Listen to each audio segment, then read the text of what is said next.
이번 사연은 남편분이 좀 심하셨다는 생각이 들더라고요. 그간 아이들 케어와 집 대출금까지 갚고 거기에 집안일까지. 사연자분이 정말 힘드셨을 것 같아요. 그럼 이분의 사연 시작해 볼게요. 지긋지긋한 줄다리기 끝에 남편 반품한 이야기를 좀 해볼게요. 저랑 남편은 소개팅 어플에서 만나 결혼까지 한 케이스입니다. 어플로 보다 보니 외모나 직업, 기본적인 정보를 보고 제가 걸을 건 거르고 만날 수 있어서 좋았습니다. 모난 부분도 없고 예의도 있는 것 같고 그래서 마음에 들어 만났습니다. 퇴직하시긴 했지만 친척 추천으로 회사 들어갔는데 그 직장 나름 크고 괜찮은 곳이었고 월급도 괜찮아서 경제적으로 둘이 벌면 아무 문제 없다 싶었고 외동아들이라는 점이 좀 걸리긴 했지만 결혼을 전제로 만나기엔 괜찮다 싶었죠. 무난하게 만나다가 2년쯤 만났을 때 결혼했습니다. 나름 계획도 철저하게 세우고 결혼한 터라 별다른 어려움, 잡음 없이 시작했습니다. 그렇게 임신하고 애 낳고 또 임신하고 애 낳고 순식간에 4년이라는 시간이 흘렀고 그 사이 별 문제 없이 잘 지냈고 문제는커녕 결혼 전에 세워놨던 인생 계획대로만 살아간다면 행복한 날만 있을 줄 알았습니다. 그러던 어느 날 남편이 퇴근 후 집에 오다가 교통사고가 크게 났습니다. 목숨이 위태로운 것은 아니었지만 얼마간 의식이 없었죠. 며칠 뒤 무사히 깨어났고 회복하는 시간을 가졌습니다. 회사가 병가를 주기는 했으나 당분간은 푹 쉬고 싶다고 하고 시어머니도 그렇게 하길 바라시기에 그럼 그러라고 했습니다. 그렇게 사표를 내고 집에 있기 시작했습니다. 그런데 그게 시작이었습니다. 퇴원 후에 집으로 돌아오고 나서부터 정말 집에만 있었어요. 집에만. 처음에는 목숨까지 위협받다가 살아났으니 그럴 수도 있다 생각하고 기다려줬습니다. 애들도 어리고 하니 집에 사람이 있는 게 낫다 싶어서요. 그런데 애들 어린이집 등원시키고 나면 늦게까지 잠자고 일어나서 게임하고 집에 있으면서 살림도 안 하기에 그거에 슬슬 화가 나기 시작했죠. 이제 1년이나 쉬었으면 슬슬 나가봐야 되지 않아? 하면 차에 대한 트라우마가 생겨서 밖에서 차 보는 게 힘들다고 했어요. 그래놓고 한 달에 한두 번 정도 친구가 술 사준다고 부르면 잘만 나가더군요. 제가 보기엔 그냥 어린 나이부터 일하다가 한번 쉬어보니까 그게 너무 좋아서 다시 뭘 할 엄두가 안 나는 사람 같았습니다. 애들이 점점 크고 혼자 버는 거에도 한계가 오더라고요. 집 대출금도 이자만 내고 있다가 어느덧 원금까지 상환해야 되는 상황이 오고 아무리 생각해도 이대로는 가정의 유지가 힘들 것 같아 남편에게 진지하게 말하니 나도 알아보고 있다고 되려 썽을 냈죠. 그렇게 저는 친정부모님한테 아쉬운 소리하며 돈 빌리고 말이 빌리는 거지 그냥 주시는 거였지만 좋은 말 들을 리가 없었습니다. 이서방 아직도 그러고 있냐. 집에 데리고 와라. 따끔하게 말을 해야겠다 등등. 그치만 괜히 그러면 남편 기죽을까봐 제가 중간에서 커트했죠. 그런 노력도 모르면서 집에서 게임하고 있는 뒷모습을 보며 진짜 뒤통수를 갈기고 싶었습니다. 이제 하다하다 저 출근할 때 오늘 친구랑 약속 있다고 술값까지 달라기에 썽을 내고 나온 적도 있습니다. 그런데 또 마음이 아파서 점심 무렵에 돈 보내주고요.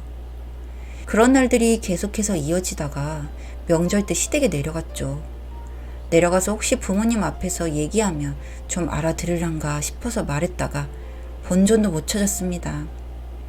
애 아빠가 이제 일을 좀 해야 될 것 같은데 자꾸 이렇게 집에서 먹고 놀면 저희 집 진짜 망할 것 같아요 했더니 이제 돈 번다고 아들 기죽이고 유세 떤다고 애가 너 만나서 큰 사고 나서 목숨까지 왔다 갔다 했는데 살아있는 거에 감사해야지 자꾸 눈치 주고 못 살게 굴면 될 것도 안 낸다며 저만 천하의 나쁜 년 만드셨죠.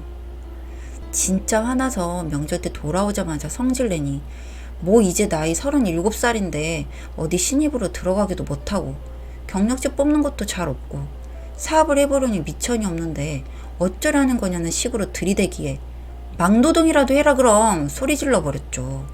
그랬더니 내가 죽든 말든 그냥 돈이면 되는구나. 그래 알았다 하며 문 쾅 닫고 들어갔죠. 근데 그래 알았다 라고 했으면 뭔가 액션이 있어야 되는데 그냥 똑같았어요. 집에서 빈둥빈둥. 하루는 어린이집에서 전화가 왔기에 받아보니 하원할 때 잘 안 나오시는 게 집에 무슨 문제 있냐고 묻더라고요. 처음 알았죠. 애들이 알아서 집 찾아오고 있었던 거예요. 매일은 아니지만 가끔씩요. 진짜 너무 화나서 애들 하원할 때 안 데리러 가냐 하니 어차피 애들 알아서 집에 찾아올 수 있고 자기는 차 보면 무섭대요. 그럼 애들 오다가 사고 나거나 나쁜 일 당하면 어떡할래? 하니 요새 아파트 보안 좋아서 그럴 일 없으니까 걱정 말라 하더군요. 할 말 이렇습니다. 친정에 데려가서 따끔하게 혼나고 충격요법 좀 써볼라 해도 눈 하나 깜짝 안 해요. 에이 왜 그러세요? 제 와이프 잘나서 저는 집에 있어도 돼요. 이러고. 집안일은 하지도 않으면서 집안일 하는 것도 힘들어요. 장모님도 하고 계시잖아요. 이러고. 뭐 진짜 예의 바르고 좋은 사람이었는데 진짜 사고 나서 머리가 다친 건지 정신병원이라도 가봐야 하나 싶었습니다. 고민 끝에 외상후 트라우마 뭐 이런 거일 수도 있으니 차가 무섭고 세상에 나가는 거 힘들면 정신의학과 상담이라도 받아보고 치료해야 되지 않겠냐 하니 처음에는 그래 그러자 해놓고 다음날 진짜 병원 가자고 하니 정신병자 취급하지 말라면서 썩내고 진짜 뭐 어떻게 해야 할지를 모르겠더라고요. 그렇게 조금씩 집안도 어려워지고 남편과의 사이도 점점 틀어져 갔습니다.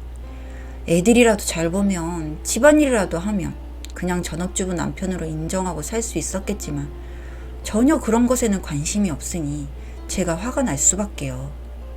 실컷 일하고 집에 들어오면 아침에 저랑 아이들 먹은 설거지 그대로 있고 애들 하원 후에 그냥 사탕이나 초콜릿이나 던져주고 영양가 있는 건 주지도 않고 늘 컴퓨터 하는 뒷모습, 자는 모습, TV 보며 누워있는 모습밖에는 볼 수가 없으니 남편 남자로 느껴지기보다는 그냥 철없는 사춘기 아들 하나 있는 것 같았습니다.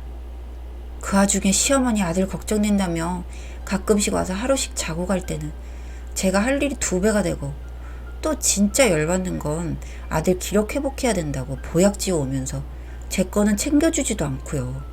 살 빠지고 진짜 개고생하고 있는 게 누군데 참 말하자면 화만 나네요. 그러다 진짜 하이라이트가 터졌습니다. 남편이 직업이 없어 신용대출이 안 되니 집이 남편 명의였거든요. 그거 잡혀서 대출 받아서 주식하다가 저한테 딱 걸렸죠. 주식 일단 투자해놨는데 잘못 들어가서 빼지도 못하는 상황이 오니 이자는 내야 하고 답답했던지 이실직고 하더군요. 진짜 미친 거 아닌가 싶어서 당장 돈 빼라고 했죠. 그런데 빼고 나니 2달 만에 거의 2천만 원 가까이 손해가 났습니다. 진짜 더 이상을 참을 수가 없었어요. 뭐 잘해보려고 그런 거다. 돈 때문에 힘들어하니 돈 벌려고 그런 거다.